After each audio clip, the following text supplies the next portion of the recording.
voilà, ça m'a l'air pas trop mal. Hop là. Salut tout le monde. Je tourne cette vidéo parce que j'ai déjà tourné en fait celle que je suis en train de faire. Quand est-ce que c'était? Dimanche. Sauf que du coup j'ai essayé de faire du montage et il s'avère que mon ordinateur, comme je le craignais, ne supporte pas du tout le logiciel de montage.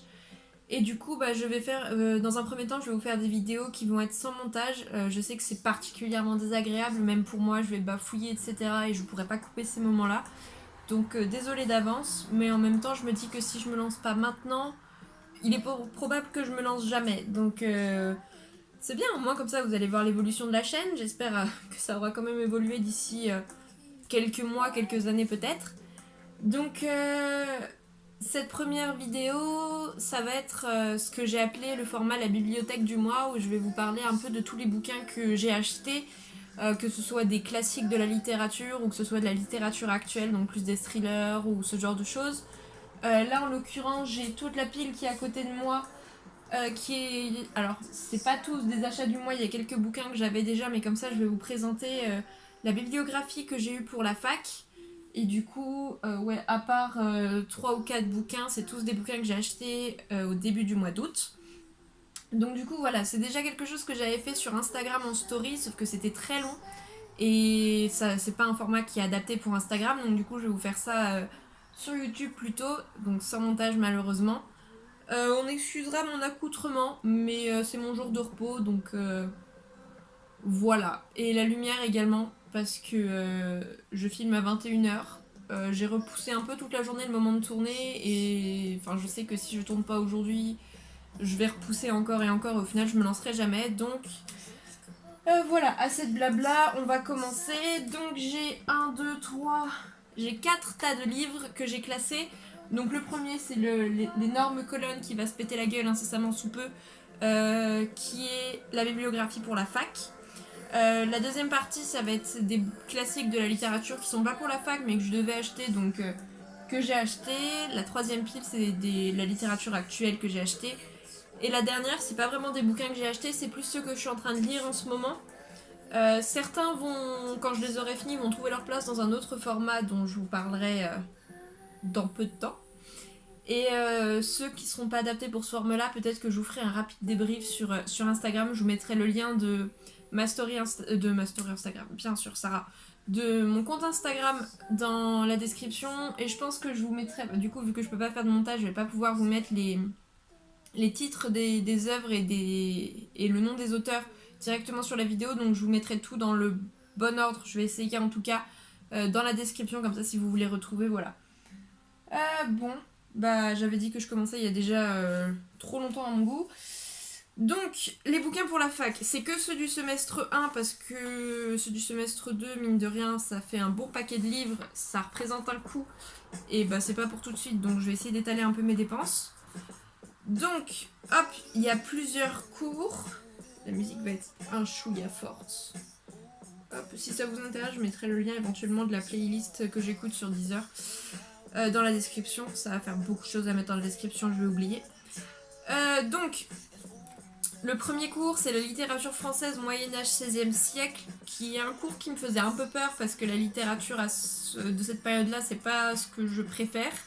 C'est beaucoup du théâtre, et à part Racine pour cette période-là, Corneille et Molière, c'est pas... Mais non, Corneille et Molière, c'est même pas aussi... Je raconte n'importe quoi. Bref, c'est plus des farces, ce genre de choses, et c'est pas trop des choses qui me plaisent. Mais j'ai fiché il y a pas très longtemps, enfin j'ai commencé à ficher la guerre des Michards du Moyen-Âge, justement, en prévision de ce cours. Et il y a toute la littérature qui tourne autour des mythes celtes, un petit peu des légendes arthuriennes qui me plaît bien. Du coup, il y a moyen que ce soit pas trop mal. Donc, dans cette bibliographie, il me manque un bouquin, 2, 3 bouquins. Il me manque 3. Donc, déjà, le premier que j'ai, hop là, le roman de Renard, le tome 1, justement, qui était dans l'ouvrage que j'étais en train de ficher. Donc, c'est, tout écrit en vert, comme ça. Ça va pas être, normalement, ça doit pas être trop long à lire quand c'est des vers, etc. Le problème, c'est que c'est du vieux français. Donc des fois, je bute sur des mots parce que j'arrive pas à trouver l'équivalent en français. Il y a des vieux termes qui n'existent plus aujourd'hui, donc il faut chercher la définition. Alors j'ai la petite liste de l'ordre dans lequel je compte lire les livres. Celui-là, je l'ai mis 9ème, mais 9ème sur 21. Mais je vais le lire en même temps que d'autres. Il y en a beaucoup comme ça que je vais mélanger les lectures pour aller plus vite. Celui-là, je pense que ce sera le cas. Donc voilà, le roman de Renard, qui est très connu, on en entend parler. C'est tout un univers qui tourne autour des animaux qui parlent. Donc un peu comme les fables de La Fontaine, etc., qui tournent autour des stéréotypes sur tel animal. Par exemple, le lion, ça va être le roi, le renard, il est rusé, il est malin, etc. Donc voilà, à voir. Le truc qui me freine vraiment, c'est que ce soit du vieux français, en fait. Ensuite, pareil, ça m'emballe pas du tout, mais là, pour le coup, ça m'emballe encore moins. Pantagruel de Rabelais. Il me semble pas avoir lu déjà du Rabelais, ou alors c'était juste des extraits. J'ai entendu parler de Pantagruel de Gargantua.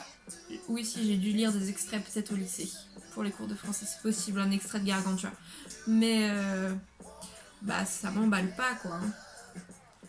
Après, je vais le lire. Hein. Il y a des chapitres qui ont l'air d'être assez courts, donc je vais le lire. Mais honnêtement, il est 15ème sur 21 dans ma liste.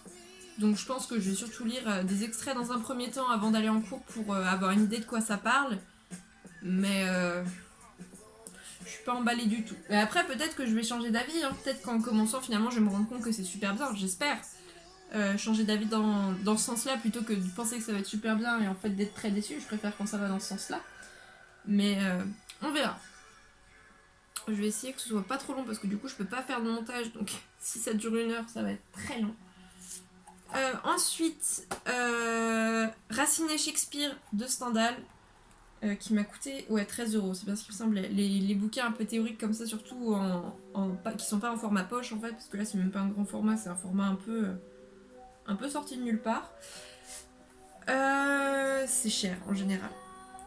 Donc, j'ai jamais lu de Stendhal, parce que j'ai très peur que ça ressemble à Flaubert, que ça ressemble à Balzac, qui sont deux auteurs de talent, hein, je ne dis pas, mais autant Zola et Hugo, quand il y a des descriptions de 3 plombes, on passe pas un bon moment, mais il y a toute l'intrigue derrière qui rattrape, autant j'ai beaucoup de mal avec Balzac et Flaubert, et j'ai très peur que Stendhal se soit dans ce même esprit-là, donc j'ai jamais lu encore, ce sera l'occasion. Il a pas l'air très gros comme ça, mais en fait c'est écrit en tout petit.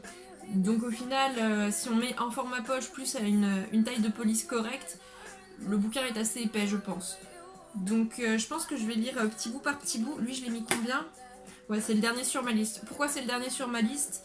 Parce que c'est un bouquin qui est plus théorique. Et que les bouquins théoriques, j'ai beaucoup de mal à les lire en fait quand il n'y a pas une histoire qui est développée derrière. Voilà, après il y a moyen que ce soit pas trop mal parce que c'est sur Racine et Shakespeare et comme je l'ai dit, Racine, des 3 dramaturges, Racine, Corneille, Molière, c'est le seul que j'apprécie vraiment. Et Shakespeare, dans mon cœur à jamais évidemment, comme beaucoup de gens. Je crois que j'ai prévu de vous faire une série sur Shakespeare, mais vous découvrirez ça quand j'aurai vraiment tout lancé. Donc il y a moyen que le sujet rattrape, mais je suis pas emballée. Et du coup, il est tout en bas de ma pile. Mais c'est pareil, je le lirai. Ah ouais, mais les 2 bouquins qui sont au-dessus, c'est aussi du théorique. Je le lirai en même temps qu'un autre. Donc il y a moyen qu'il remonte dans ma pile parce que je vais lui mettre en même temps que d'autres bouquins. Mais pour l'instant, il est tout en bas. Ensuite, non, c'est pas la bonne liste celle-là. Alors, pour le même... Ah non, je me suis bourrée. Donc à partir de ce bouquin-là, à partir de Racine et Shakespeare, c'est la littérature française 19e, 20e siècle. Donc on change de siècle. Et l'écart, donc 17e, 18e... 17e, 18e, ce sera au semestre 2. Donc voilà. Donc du coup, pour 19e, 20e, il y a aussi la préface de Cromwell d'Hugo, qu'il fallait que je lise, hein, parce que c'est un peu un incontournable. Mais je suis pas une grande fan de théâtre. À part Racine, Shakespeare, et éventuellement Ionesco, Beckett, ce genre de choses, où c'est du théâtre très cynique. Sinon, j'ai beaucoup de mal. C'est pas un genre que j'accroche. Mais en même temps, ça se lit vite, ça a le mérite de se lire vite. Je pense que des 3 genres principaux, c'est celui que je lis le plus vite. Donc de la théorie sur du théâtre, bon, je sais que c'est un incontournable, hein, j'en ai déjà entendu parler en prépa, j'ai déjà lu des extraits. C'est Hugo, donc je me dis que ça se lira bien. Mais il est très bas dans mon classement. Où est-ce qu'il est ? Il est 13ème. Il est au-dessus de Rabelais quand même, faut pas déconner. Mais voilà, lui je le lirai petit bout par petit bout aussi parce que bah, je sais qu'il y a des extraits qui sont plus à connaître que d'autres. Donc je vais essayer de cibler un peu ma lecture, mais lui il va se lire petit bout par petit bout aussi. Hop. Après il me manque les 2 autres livres, Baudelaire, le peintre de la vie moderne, qu'il va falloir que je commande début septembre je pense, et La légende du Parnasse contemporain de Catulle Mendes, que je ne trouve nulle part, donc pareil je vais commander début septembre du coup. Ensuite, ah oui, alors, normalement j'achète pas les œuvres théoriques, les œuvres théoriques critiques, déjà parce que ça coûte cher, parce que souvent il faut juste lire des passages, et pas juste parce que la théorie littéraire, lire des extraits et tout, ouais carrément. Lire tout un bouquin, pas trop. Mais là pour ce cours-là, bah, du coup j'avais pas le choix parce que les 3 œuvres sont des œuvres théoriques. Le premier dont j'ai entendu parler, mais c'est pas du tout un mouvement littéraire que j'affectionne particulièrement, le manifeste du surréalisme d'André Breton, qui est un incontournable hein, clairement, mais le surréalisme quoi. Je suis plus dans la veine réaliste, naturaliste, romantique. Au niveau des romans, je suis plus de ce côté-là, sauf pour le théâtre et la poésie. Ouais, en fait, ouais, pour le roman, vraiment, je suis plus du côté 18, 19e, 20e, 18e, 19e, 20e plutôt. Voilà, je me perds, ça doit pas être clair du tout ce que je raconte. Bref, lui, il est tout en bas, il est 19e. Parce que, bah, je vais le dire petit bout par petit bout, mais voilà. Bon, faut savoir que la plupart des surréalistes écrivaient défoncés, donc à partir de là, bon, comment veux-tu comprendre? Ensuite, Alain Robbe-Grillet pour un nouveau roman, pareil, un incontournable. J'ai des extraits qui traînent dans mes cours de prépa, donc je pense que je vais mettre des petits post-it pour trouver les passages en question. C'est écrit assez gros, finalement. Il a l'air épais comme ça, mais il n'y a pas tant de pages que ça. Hein. Il n'y en a même pas 200. Donc lui, il est 20e. Bah, je pense que je vais inverser sa position avec Breton d'ailleurs. Je pense qu'il va passer au-dessus, parce que je le lirai sûrement avant de lire le manifeste du surréalisme. Et enfin, lui par contre, il est très haut parce qu'il est minuscule. Il fait même pas 50 pages. Les leçons. Oui, évidemment. Les leçons de Roland Barthes. Roland Barthes, un incontournable de la critique et de la théorie littéraire. Lui, il est très haut. Il est 6e parce qu'il est vraiment tout petit. Donc, quitte à en lire un, ce sera lui que je finirai en premier. Ensuite, j'ai ma petite bibliographie que j'ai retapée qui est ici. Si ça en intéresse, éventuellement peut-être des photos sur Instagram, mais demandez-moi si vous les voulez. Sinon, vous pouvez les trouver sur le site de l'Université de Nantes dans licence 3 lettres modernes et vous avez le programme pour cette année. Donc là, j'ai juste tout résumé pour que ce soit plus clair. Donc, ensuite, du théâtre qui n'est pas du XXe siècle, donc a priori que je n'aime pas, mais c'est Victor Hugo, Hernani. Donc, puisque c'est Victor Hugo, je vais le lire et il est haut dans ma pile, il est 3e. Donc voilà.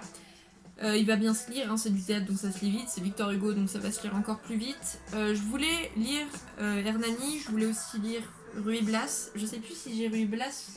Non, ça doit être Buck Jargal qui me manque. Parce que de théâtre de Victor Hugo, j'ai lu. Mais non, si, c'est Ruy Blas que j'ai lu. C'est quelle autre œuvre que je voulais? Je sais plus. Bref, j'ai lu Ruy Blas, j'avais bien aimé, donc je veux pas mettre trop d'espoir de peur d'être déçu, mais enfin en même temps on est rarement, voire jamais déçu par Victor Hugo, donc voilà. Ensuite, un que j'ai mis du temps à trouver et qui me fait très peur, L'autre et Amont, les chants de Maldoror. Alors j'ai lu le résumé vite fait, en fait c'est des chants, donc c'était classé du côté poésie, mais en fait c'est un truc qui est un peu inclassable. Le résumé derrière me donne bien envie parce que ça a l'air d'être un peu sur des thèmes un peu sombres, donc je préfère ça à de la poésie sur l'amour. Honnêtement là-dessus je suis pas tellement une grande romantique en fait, mais je sais pas, peut-être que c'est le fait que c'est du coup c'est tout en prose en fait, donc ça a l'air très très long. Y a pas beaucoup de chants je crois. Ouais, il y a même pas, il y a 5 chants je crois, donc vu l'épaisseur du bouquin je vous laisse imaginer la taille d'un chant. Lui il est très bas, il est 17ème sur 21. Je vais le lire petit bout par petit bout. Je peux même pas dire que je vais le lire chant par chant parce que vu la taille d'un chant, je vais m'arrêter même pas au tiers, c'est sûr. Donc ça se trouve ça va être très grande surprise, une très grande bonne surprise, j'espère.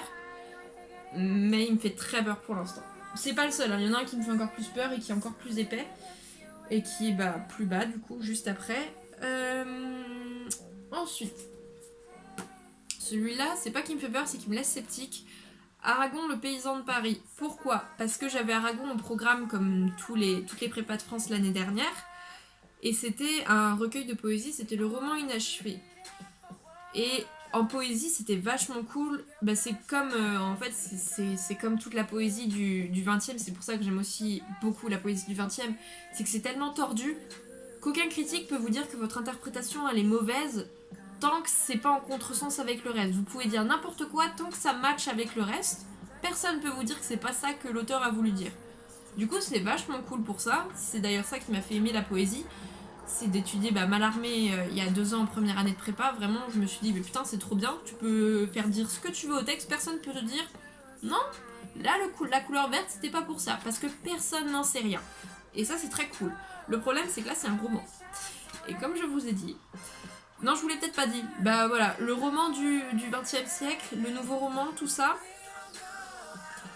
Pas ouf, pas ouf. Autant j'aime beaucoup les trucs tirés par les cheveux en poésie parce que c'est super fun à étudier, autant le roman, tu comprends pas forcément ce qui se passe. Là j'ai en tête Le ravissement de l'Alvestein de Marguerite Duras. Sans déconner, j'ai jamais mis autant de temps à lire un si petit livre. Parce que c'est tellement tordu. À étudier après avec un prof qui en parle, c'est assez cool, mais à lire, faut s'accrocher. Et du coup j'ai très peur pour Aragon. Mais... il y a moyen que ce soit une bonne surprise. Il est pas super épais non plus, hein. Il fait même pas 300 pages, même pas 250.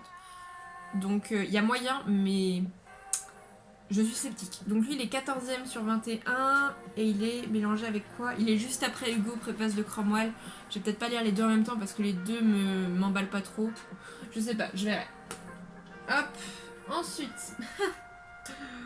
Dans la même veine, parce que c'est exactement le même courant, Claude Simon l'Acacia. Bon, déjà, il est très épais, mais en plus, c'est écrit tout petit avec une typographie qui fait mal aux yeux.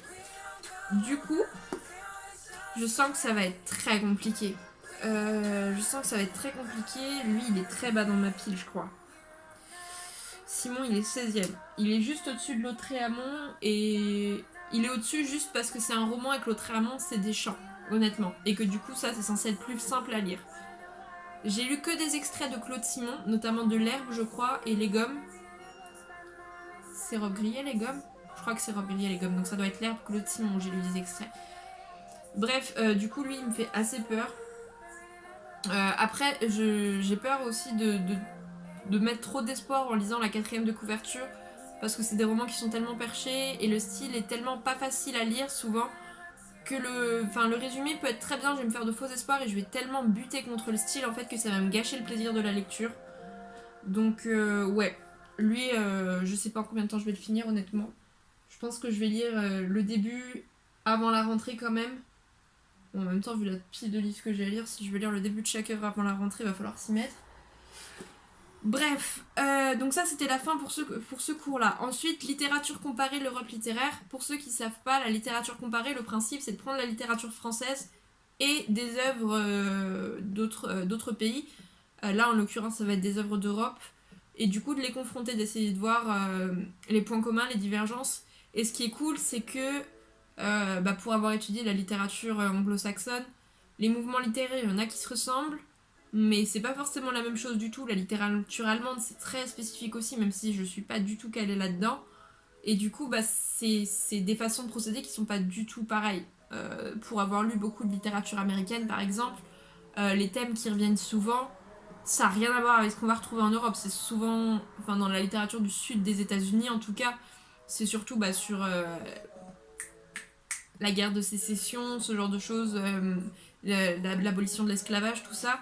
Du coup, ça n'a rien à voir avec ce qu'on retrouve en France. Du coup, comparé, des fois c'est difficile et des fois on trouve des points communs quand même. Enfin bref, je me perds. Donc on avait une très grande liste de bouquins, pas que de romans d'ailleurs. Il y a du théâtre, il y a un dictionnaire. Ok. Bref, et du coup, il faut choisir 3 livres qu'il faudra lire. En l'occurrence, j'en avais déjà 2, donc je les ai pas rachetés.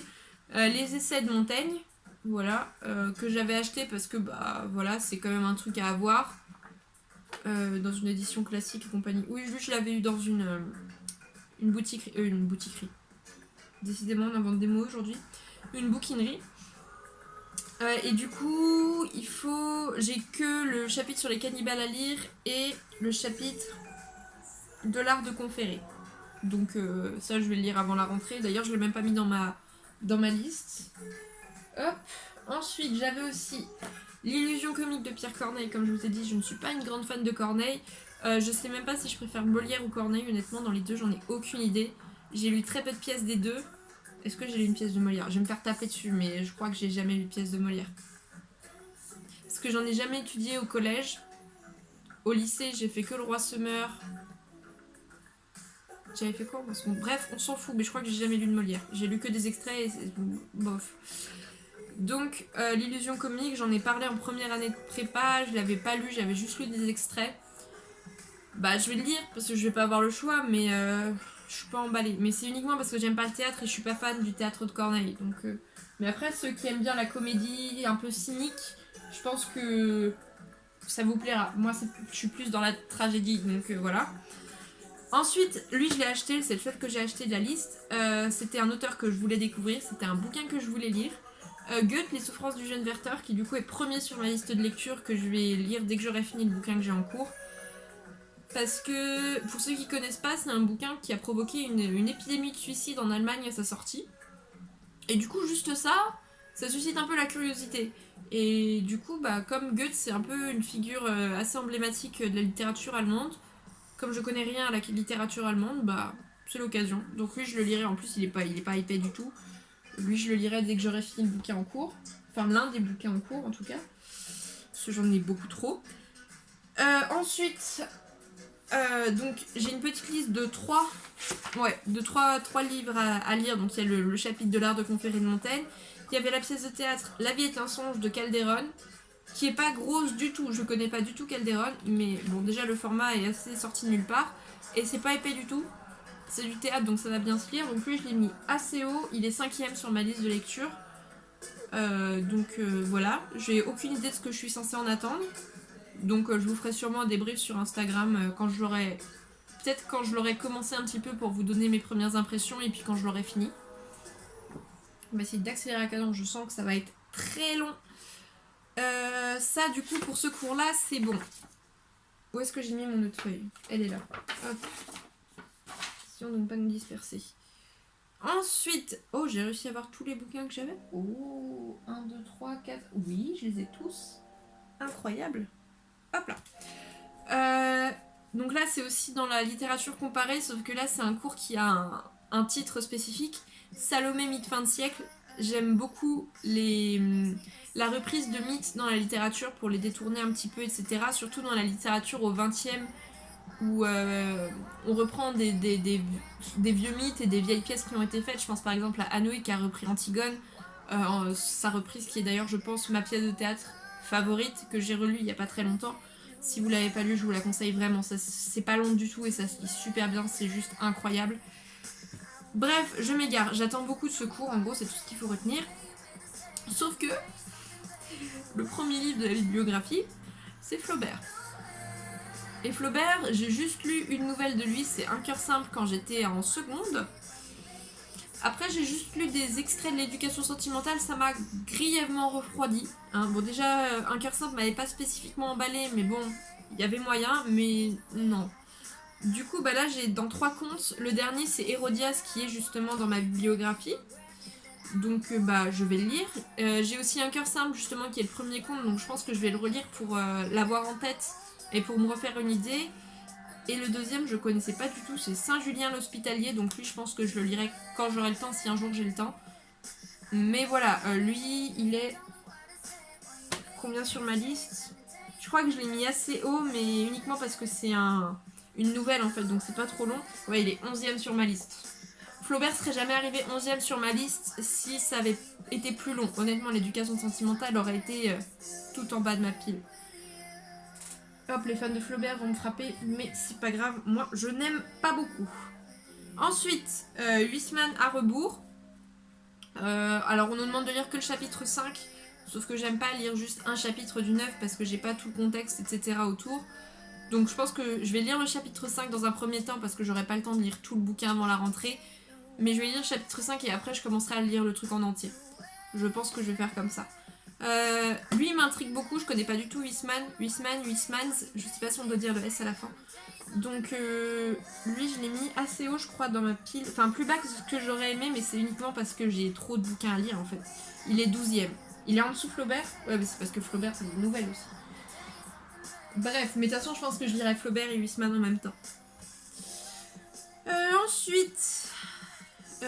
ah oui, Moralité légendaire de Jules Laforgue. Déjà, juste admirer cette édition. C'est en un peu souple comme ça. Et juste, je trouve cette édition beaucoup trop belle. Du coup, à la base, je savais pas du tout quoi en attendre. J'étais assez en mode bof, je vais le mettre en bas. Et finalement, j'ai lu un peu la 4ème de couverture. Et en fait, c'est plein de mythes et ce genre de choses qui sont revisités. Donc par exemple, le premier, je crois que c'est Hamlet. Non, ça doit être le deuxième. Bref, il y a Hamlet, il y a Salomé, du coup, forcément, Persée et Andromède, et du coup, c'est des choses qui m'intéressent vachement. Du coup, il est haut dans ma pile, il est 7ème. Il est 7ème, parce que bah, ça a l'air grave cool. Donc, je vais commencer à le lire, et je vous en dirai plus, je pense, parce que j'attends beaucoup de cet ouvrage-là.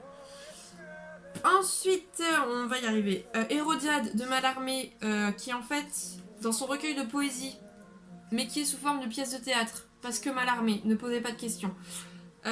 Du coup, bah, je pense qu'il va y avoir beaucoup de choses à dire parce qu'un poème sous forme de théâtre plus Mallarmé, il y a moyen que ce soit très perché. Je pense que je vous en parlerai, mais c'est quand même un gars qui a compté dans un de ses poèmes le nombre exact de mots qu'il allait mettre pour faire une genre d'énigme dans le poème qui est incompréhensible et enfin perché le gars. Bref. Et il y avait qu'une débile en cours qui était en train de recompter les mots pour vérifier, c'était moi. De fait, il n'y avait pas d'erreur. Bref. Donc voilà, Hérodiade, un des poèmes de Mallarmé. Et ensuite, lui, il est haut dans ma pile parce que Oscar Wilde, Salomé. De Wilde, pour l'instant, j'ai lu que le mythe de Dorian Gray il n'y a pas très longtemps. Et j'ai adoré. Je pense que c'est la première fois que je riais vraiment devant un bouquin parce que des fois, enfin, il y a des trucs qui sont juste très très drôles, surtout au début, parce qu'après c'est beaucoup moins drôle, hein. Pour ceux qui connaissent, bon, tu te marres pas tellement à la fin, mais au début, il y a des traits d'esprit qui sont très très drôles. Du coup, là, c'est du théâtre, donc ça va se lire très vite. Il est d'ailleurs 4ème sur ma liste, je pense que je vais le lire en même temps qu'Hernani. Et du coup, voilà, lui, il m'a l'air très très cool. Bon, on arrive au moment fatidique où cette pile-là est plus épaisse que la pile de bouquins qui me reste à vous montrer. Ensuite, du lyrisme et de l'action poétique au 20ème. Il me manque le Romancero Ritane de Garcia Lorca, que je vais commander en septembre. Par contre, j'ai trouvé René Char, Fureur et Mystère. C'est un recueil de poésie. Du coup, j'avais très peur parce que lire des poèmes comme ça, oui. Lire un recueil d'une traite, moins. Sauf qu'en fait, c'est des poèmes tout petits. Et du coup, bah, je pense que je vais le lire vite. Et en plus, c'est de la littérature de fin de siècle. Du coup... voilà. Il est 8ème sur ma liste. Je pense que je le lirai en même temps que Laforgue. Je sais pas encore, je vais voir. Et celui qui me fait plus peur que l'autre Réamon, qui est juste derrière lui d'ailleurs, La Terre nous est étroite et autres poèmes, de Mahmoud Darwich, que je ne connaissais pas du tout. Et autant René Char, ça va. Autant là, c'est tellement long. Regardez la taille du livre. Regardez. Je vais jamais avoir le temps. Je pense que je vais lire quelques poèmes avant d'aller en cours pour me donner une idée. Mais si j'arrive à le finir en entier avant la fin de l'année scolaire, putain, j'aurais pas chômé. Du coup, lui, il est 18ème sur 21 parce que c'est beaucoup trop long. Ensuite, un que j'avais déjà, qu'on nous a demandé pour donc le dernier petit cours, l'aventure. Donc il y avait l'Odyssée d'Homère, que j'avais déjà du coup. Pour ceux qui connaissent pas Homère, si vous hésitez à commencer entre l'Iliade et l'Odyssée, alors oui, il y a un chat, c'est même pas le mien, je le garde le temps qu'on retrouve ses proprios. S'il fait tout tomber, je suis désolée. Elle s'appelle Salem. Enfin, je l'ai appelée Salem, par ailleurs. Un choupette. Bref. Entre l'Iliade et l'Odyssée, commencer par l'Odyssée, c'est beaucoup plus simple, c'est des aventures, on rencontre des divinités et tout, des sorcières. Elle va faire tomber ma caméra, je le sens. Ça va Salem, je te dérange pas? Voilà, vous aurez vu Salem de très près. Donc commencer par l'Odyssée plutôt que l'Iliade. L'Iliade d'ailleurs je l'ai toujours pas fini mais on va en reparler après. Au cœur des ténèbres de Joseph Conrad, je ne l'ai pas encore trouvé, je vais le commander. Ouais. Alors, lui il est dans ma pile de lecture depuis plusieurs mois. Il est depuis au moins cet hiver. Voyage au bout de la nuit de Céline. Alors, des fois il y a des phrases et tu te dis putain le gars gère quand même son truc. C'est vraiment magnifique mais bah après le reste, je saurais même pas dire ce qui m'empêche d'avancer. Je pense qu'il y a un truc dans son style, c'est pas que c'est des tournures de phrases compliquées mais juste j'arrive pas à lire vite et du coup bah j'avance pas trop. En plus c'est, alors la typographie fait mal aux yeux mais en plus c'est écrit en tout petit. Donc forcément j'avance pas.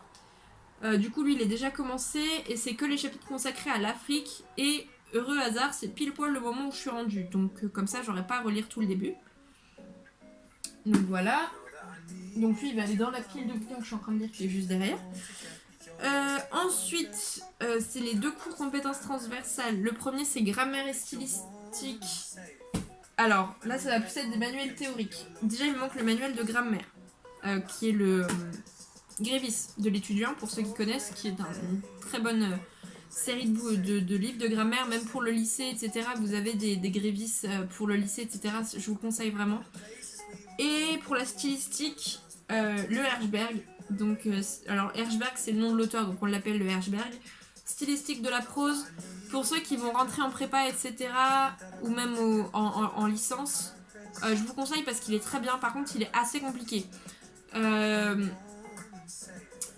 Ouais, quand je l'ai commencé en deuxième année de prépa parce que j'avais des cours de stylistique, faut s'accrocher, tu comprends pas forcément tout, il y a des chapitres où j'étais obligée d'envoyer des mails à ma prof parce que je comprenais pas. Par contre, il y a quelques chapitres, je pense que je vous ferai des petites vidéos, éventuellement ça peut vous aider même pour le bac, pour analyser des textes, par exemple quand il y a un on dans le texte, savoir que c'est important, ce que ça peut vouloir dire et tout. Voilà, ça mange pas de pain, puis bah, si ça peut vous aider à analyser un texte, ce sera toujours ça de prix, mais bon, c'est pas pour tout de suite. Ne tourne pas. Si tu te pètes la gueule maintenant. Ensuite, la deuxième compétence transversale, c'est les langues. Donc, moi, ma langue principale, c'est l'anglais. Au programme, on a The Handmaid's Tale de Margaret Atwood, que je voulais lire, donc ça tombe très bien. Pour ceux qui connaissent, je pense qu'il y a beaucoup de gens qui connaissent la chaîne Link the Sun. Link the Sun, justement, fait une série en ce moment où tous les mois, il parle de ses lectures. Et justement, au mois de juillet, il a découvert Margaret Atwood avec La Servante écarlate, donc The Handmaid's Tale. Et il a beaucoup accroché avec le livre, il a beaucoup accroché avec le style de l'auteur, du coup ça m'a encouragé à le lire. Et ce bouquin-là est... Je sens que ça va me tomber sur la gueule ce truc.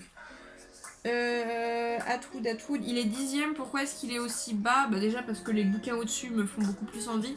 Et parce qu'il est en anglais et que... C'est pas que je lis pas vite l'anglais, il y a des bouquins où au contraire je le lis très vite. Mais il y en a d'autres où je bute un peu sur le style et je sais pas du tout ce qu'il en est du style de Margaret Atwood. Il y a des auteurs comme ça où je lis plus vite la version originale que la trad, et il y a des bouquins où c'est l'inverse. Par exemple, Stephen King, je sais que je lis plus vite la version anglaise que la traduction. C'est pas forcément la traduction qui est mauvaise, hein, c'est juste, voilà, il y a des styles qui coulent plus facilement. Voilà, hop.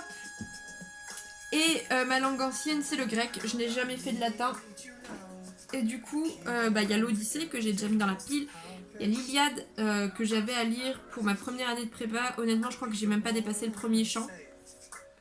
Si ma prof de culture antique passe par là, désolée. Mais je sais pas, ça passait pas. Et puis il y avait tellement d'autres bouquins à lire que voilà, forcément, si j'arrivais pas à me plonger dedans, c'était foutu. Et en l'occurrence, ça a été foutu.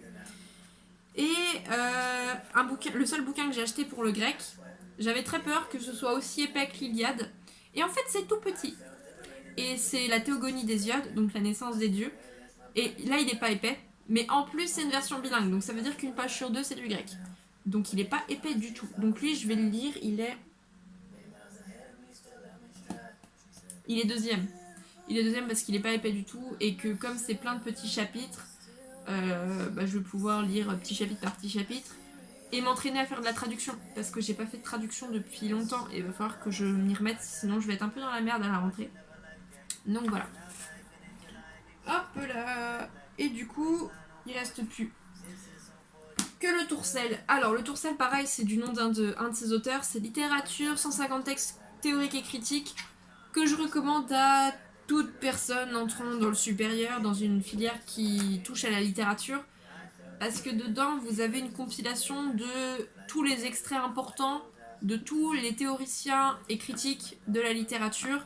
Donc c'est classé en plein de petites parties. Vous avez une partie sur le roman, une partie sur la poésie, une partie sur le théâtre. Donc tous les théoriciens qui ont parlé du théâtre, tous les théoriciens qui ont parlé de la poésie, etc. sont regroupés et c'est que des extraits marquants en fait. Donc vous avez plein de catégories. Vous avez aussi qu'est-ce qu'une œuvre littéraire, l'expérience de l'écrivain, l'œuvre et ses lecteurs. Et après c'est les 3 genres. Ouais voilà c'est ça, enfin fonction de la littérature. Voilà, ça c'est... Il est un peu cher, je sais plus combien je l'ai payé, une vingtaine d'euros je crois. Il est un peu cher mais vous avez tout dedans. Donc vraiment, lui je l'aime d'amour. Hop. Ensuite, du coup ça c'est la fin de la bibliographie pour la fac. Je vais essayer de rattraper mes papiers sans faire tomber mon thé. Yes. La mission est un succès. Hop là. Salem, j'ai l'impression que tu me fais la gueule. Bon, ça va me tomber dessus, c'est obligé. Hop là. On va essayer de faire des petits tas, ça évitera que ça me tombe dessus. Ensuite, ceci est un carnet que vous allez souvent revoir parce que dedans je note tous les livres que je veux acheter et que je cherche dans des bouquineries en général ou quand je vais dans une librairie. Du coup, là tous les livres, enfin presque tous les livres que je vais vous montrer étaient dans mon... Hop là, il y a une tasse qui traîne. Étaient dans mon carnet. Sauf 3, 2, je sais plus. Peut-être bien que 2 qui n'étaient pas dedans. Alors déjà, Pierre Michon, La Grande Beune. Pour tous ceux qui étaient en prépa l'année dernière, on connaît très bien Pierre Michon. Du coup, c'est un auteur que j'ai découvert au travers du programme de deuxième année de prépa. On avait les 11 à lire. La première fois que j'ai lu, je me suis dit what the fuck, qu'est-ce que quoi? Et j'ai eu beaucoup de mal à le lire. Et après, j'ai eu la chance avec ma classe de rencontrer Pierre Michon, qui habite sur Nantes. Et bizarrement, ça a fait un déclic. J'ai relu l'œuvre, je crois que je l'ai lu 3 fois. Alors que les autres œuvres, je les ai lues qu'une fois. Et du coup, je me suis mis en tête d'acheter toute la bibliographie de Pierre Michon. J'ai lu Vie minuscule, Rimbaud le fils, Le Roi du Bois, et du coup là j'ai trouvé La Grande Beune. Du coup j'étais assez satisfaite parce que Pierre Michon est pas un auteur très connu, donc pour trouver ses bouquins, même en librairie il faut s'accrocher. Même à Nantes, et pourtant l'écrivain est nantais, c'est compliqué. Hop là, en plus il est pas épais, donc par contre c'est très particulier comme style, hein. Je vous le dis tout de suite, c'est... Si vous voulez commencer, à la limite commencez par Le Roi du Bois ou... Ouais, Le Roi du Bois est pas épais du tout, donc comme ça vous donne un très bon aperçu en très peu de pages du style complètement étrange de Pierre Michon. Elle va faire tomber ma cagette. Fais pas tes griffes sur ma cagette, s'il te plaît, Salem. T'essaies d'attraper mes crayons. Bref, ce chat est bizarre. Ensuite, du théâtre. Pourtant, Dieu sait que je n'aime pas ça. Jean-Paul Sartre. J'ai jamais lu de Jean-Paul Sartre, donc ça va être l'occasion. Huis clos et les mouches. Lui, pour le coup, il était pas du tout dans ma liste, mais il était dans une bouquinerie, je suis tombée dessus, donc en même temps que j'ai acheté le roman de Renard. Du coup, je l'ai pris. On verra bien ce que ça donne. Je suis pas très emballée, mais ça se trouve, ça va être super. Affaire à suivre. Toi, alors. Lui, il était dans ma liste. Welbeck. J'ai pas... Elle va faire tomber ma caméra. Deuxième Flora... Non, pas mon clavier. Hop là, Salem, ça suffit. Chat diabolique. Non, mais fais pas tes griffes sur moi. Tu veux venir sur mes genoux? Mais viens sur mes genoux si tu veux, mais pas sur mon clavier. Bref, Michel Houellebecq. J'ai jamais lu de Houellebecq. J'ai acheté Particules élémentaires, j'ai pas encore eu le temps de le lire. Elle est en train de me mordre le mollet. Ah ah, ça fait mal. Salem, ça suffit. Mais arrête de mordre le pied. Pourquoi tu fais ça? Voyons, je t'ai rien fait. Mais elle est en train de me mordre le talon, la saloperie. Eh, ça suffit. Hop. Du coup, la carte et le territoire. Michel Houellebecq, je pense que... Ça suffit, Salem. Hop, tu me fais mal. Mais qu'est-ce que tu veux? Tu as à manger, pourquoi tu viens me grignoter? Bref, Michel Houellebecq, je pense que ça va être tout double. Ça va être soit je vais beaucoup aimer, soit je vais pas aimer du tout. J'espère beaucoup aimer parce que j'en ai 2 et les bouquins sont assez épais, donc j'espère que le style va bien se lire. T'as des balles pour jouer, je joue pas avec mes pieds. Je sens qu'elle va me sauter sur le mollet et que je vais avoir très mal. Ah non, elle fait des câlins. Un peu bipolaire ce chat. Ensuite, sur ma liste aussi, depuis mes cours d'anglais de 2e année de prépa, Virginia Woolf. Oula, j'ai du mal à le dire. Virginia Woolf, Miss Dalloway. Je l'ai pris en français, d'habitude je l'ai pris en version originale, surtout que lui je l'ai pris dans une librairie à Nantes, Durance pour ceux qui connaissent, où il y a beaucoup de livres en version originale, du coup c'est très très chouette. Mais j'ai aucune idée de si Virginia Woolf ça se lit vite ou pas, et dans le doute, j'ai préféré prendre la version française parce que je vous laisse examiner le bordel. Alors moi ça va être à ma droite, vous j'ai aucune idée. Je sais même pas quand est-ce que j'aurai le temps de le lire, du coup j'ai préféré prendre en français dans le doute pour être sûr que ça se lira à peu près correctement. Hop. Ensuite, Joseph Kessel, L'Armée des Ombres. Si vous avez éventuellement un petit frère, une petite sœur, ou si vous n'êtes pas très... Enfin, si vous êtes au collège par exemple, et que vous voulez lire un livre, ou vous voulez faire lire un livre, je vous conseille Joseph Kessel, Le Lion, que j'ai lu quand j'étais au collège, qui était très bien. Donc voilà, ça se lit facilement, c'est de la littérature pour ados, enfin pour ados. C'est un peu de l'aventure, etc. C'est très cool à lire, je vous le conseille. Et j'avais mis sur ma liste L'Armée des Ombres. Pourquoi, je ne sais plus. Mais c'est sur la Seconde Guerre mondiale, donc c'est une période que j'affectionne particulièrement, donc je pense que je vais le lire très vite. Et comme ça va me permettre de lire une deuxième œuvre de Joseph Kessel, parce que j'ai lu Le Lion il y a assez longtemps, mine de rien, maintenant ça commence à remonter, donc voilà. Lui, il était sur ma liste. Ensuite... Alors, me demandez pas pourquoi, parce que je n'ai encore jamais lu de Proust, mais je me suis mis en tête d'acheter tous les bouquins de À la recherche du temps perdu. Il m'en manque plus que 2. Et du coup, là, j'ai trouvé Le Côté de Guermantes. Du coup, le bouquin est épais. Vu la pile de livres qu'il me reste à lire, vous vous doutez bien que lui, je ne vais pas le lire tout de suite. Mais une fois que j'aurai les 2... il me manque les 2 derniers, Albertine disparue et Le temps retrouvé. C'est les 2 qui me manquent. Une fois que je les aurai tous et que j'aurai du temps, je pense que je lirai toute La recherche du temps perdu dans l'ordre. C'est pas le plus conseillé, mais je suis débile, donc voilà. Cette explication est incroyable. Ensuite, alors autant je n'aime pas Flaubert et Balzac, autant Zola et Hugo dans mon cœur. Et du coup, j'ai décidé d'acheter tous les Rougon-Macquart. En l'occurrence, il me manque plus que La Débâcle. Et là, j'ai trouvé... il me manquait 3, là j'en ai trouvé 2, donc il me manque plus que La Débâcle. J'ai trouvé Une page d'amour. Hop, non, c'est pas la bonne pile. Après, je vais me mélanger, ça va être infernal. Et La joie de vivre, qui est dans une édition comme ça, un peu ancienne, en cuir. J'aime beaucoup ces éditions-là. J'ai quelques livres qui me viennent de mes arrière-grands-parents qui sont dans ce genre d'édition, et c'est très très cool. Je vous conseille d'aller regarder sur des sites de vente d'occasion. J'en ai un à vous recommander, c'est Livre en poche. Je mettrai le lien dans la description si j'y pense. Qui est très cool et qui vend plein de... Déjà, vous avez pas de... Enfin, à partir de 25€, vous avez des frais de port gratuits. Alors que sur d'autres sites, comme c'est des revendeurs différents, vous payez des frais de port à chaque fois. Là, c'est tout centralisé. Et du coup, vous pouvez trouver des bouquins comme ça pour 3-4€. Après, il y en a qui sont plus chers parce que les éditions sont plus rares. Mais lui, par exemple, je crois que je l'ai payé 3 et quelques. Donc, franchement, très cool. Hop, le dernier de cette pile-là, qui n'était pas sur ma liste. Et qu'est-ce que j'étais en train de chercher quand je suis tombée dessus? J'étais en train de chercher Lautréamont. Ovide, les Métamorphoses. J'ai lu la version abrégée quand j'étais en 6ème. Pareil, la version abrégée, je vous la conseille si vous êtes un jeune lecteur. C'est très cool. C'est sur les divinités grecques qui punissent des hommes en les transformant, etc. Genre Narcisse, etc. Très cool. Donc je voulais le lire en version intégrale. Je suis passée devant, je me suis dit allez, go. Du coup, je sais pas quand est-ce que je le lirai, mais je l'ai. Fin de cette pile-là. Ensuite, la pile... Il m'en manque un. Va falloir que j'aille le chercher. Franck Tillier, La forêt des ombres. Je sais plus si je vais acheter tous les Tillier, mais j'ai une liste de Tillier à acheter. Donc là, j'ai La forêt des ombres et Train d'enfer pour Ange Rouge. Il m'en manque quelques-uns encore sur ma liste. Je crois qu'il m'en manque 3. Mais ça presse pas parce que je vais pas avoir le temps de les lire tout de suite. Viens pas me griffer, choupette. Et le dernier qui est en vadrouille parce que je suis en train de le lire, c'est Fred Vargas, L'homme au cercle bleu. J'ai découvert Fred Vargas il y a pas longtemps du tout. Et honnêtement, ça se lit tellement bien, c'est incroyable. Je vous conseille pour commencer L'homme au cercle bleu parce qu'il est pas épais du tout. Et juste, ça se lit, mais très très facilement. C'est un thriller, enfin c'est des thrillers en l'occurrence. Et franchement, super découvert. Ouais. Qu'est-ce que t'es en train de faire? Je sens que tu vas me faire une connerie dans pas longtemps.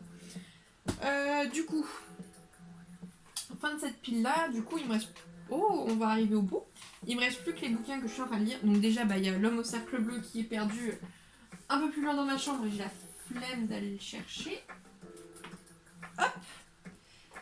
Oh putain, la vidéo va faire 1 heure. Je suis désolée. T'as fait tomber mon ardoise, choupette. Donc voyage au bout de la nuit, déjà.